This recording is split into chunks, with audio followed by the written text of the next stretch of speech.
Абу Хурайра радияллаху анхудан китерилген bir хадистә Пәйгамбәрбез саллаллаху алейхи вассалам әйтә: "Хаккул муслими алал муслими ситтун."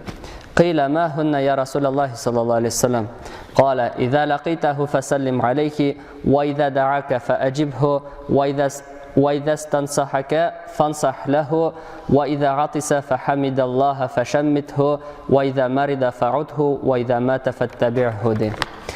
Peygamber sallallahu aleyhi ve sellem ayta, Müslümanның Müslüman üstünde 6 hakkı var deyim. Hem eytildi, nerse sınırlar ey Allah ilçesi sallallahu aleyhi ve sellem deyip. Hem Resulullah sallallahu aleyhi ve sellem ayta, eğer de sen anı üşratsan, ana selam bir. Eğer de ol seni şakırsa, şakırığın kabul et, yani cevap bir diye. Eğer de ol senden nasihat sorasa, yaxşı nasihat bir. Eğer de tüşkürüp Allah Teala'nı maqtasa, ana təşmid qıl. Eğer de ol şirləsə, anı ziyaret qıl. Eğer de ol ölsə, anı uzat diye.